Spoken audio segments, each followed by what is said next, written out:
And global affairs analyst Calvin Dack joins me for more on this. Good to have you join us, Calvin Dack. Now, what do you make of the first night of the Republican National Convention in terms of diversity and messaging?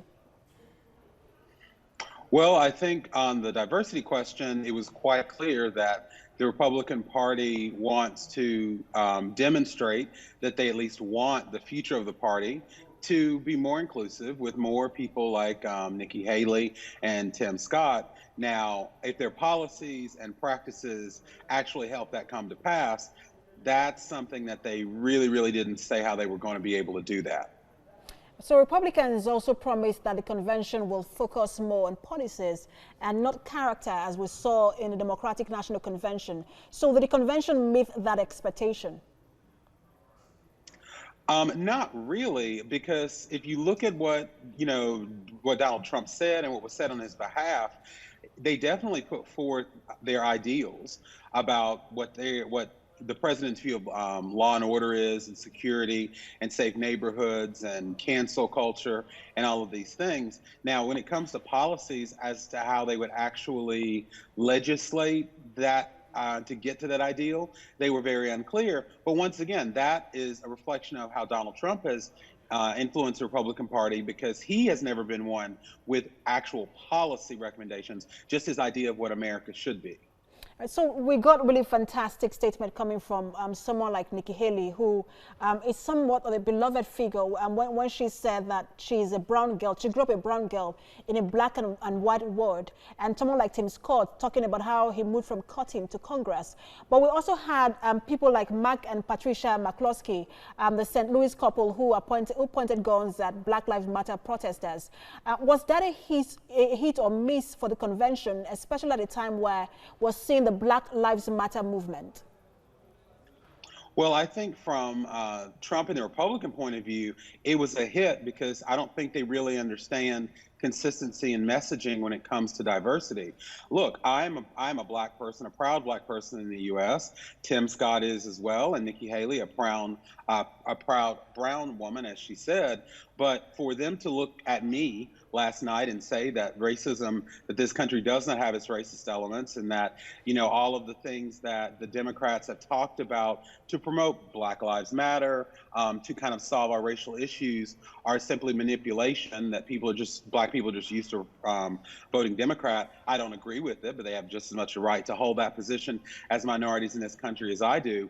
But what I think that the St. Louis couple shows is that where the party really is, and where Donald Trump's idea really is about racial justice in this country, are well-to-do white couples who can pull out arms and point them at Black Lives Matter protesters who are peaceful, and that's not only okay, but should be rewarded with a spot at the National Republican Convention. But this is for his base, though, and we saw that sort of rhetoric in 2016. Do you think that Donald Trump continues to appeal to that base, and maybe not the general, America? I definitely think that the one thing about Trump's base that I do think is unprecedented, or at least historic in our country, is that it remains strong. Now, it also remains around or less than 40%. So what's going to matter is how many people who are coming out to vote, who are kind of in the middle, who are kind of considering where they want to go. If the rhetoric, if the kind of ignorance about what race and racism in this country is, if that's going to be a deal breaker. And just to let you know, one of the things that Tim Scott said that kind of give you an insight into where a lot of Americans are speaking, notice how he said what Donald Trump had done for Black and brown people was in terms of economics, because the Republican message seems to be that if we just provide the whole country with economic growth, then that will somehow solve racial problems that they don't agree even exist.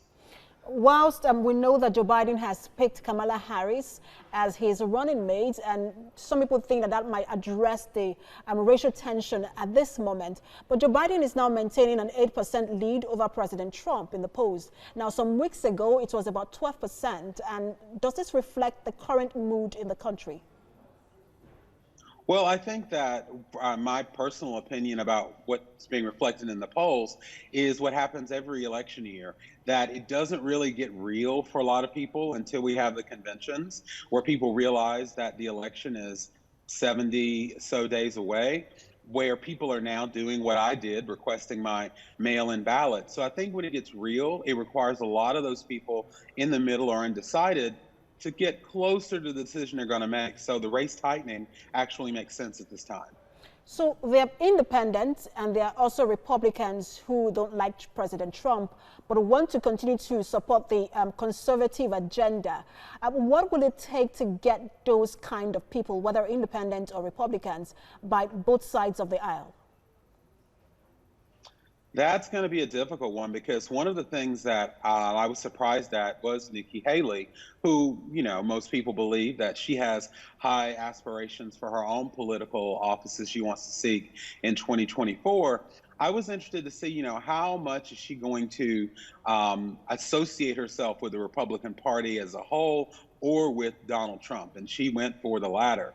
And I just remember thinking that with some Republicans and some independents that are Republican but don't believe that Donald Trump has the credibility they want, the fact that she tied herself so closely to him is going to affect her image in their minds. And hey, if the base continues to grow for Donald Trump and if he is successful for re-election, that might be a benefit to her. We'll see how that plays out. Global Affairs analyst Calvin Dack, thanks for talking to us. Thank you.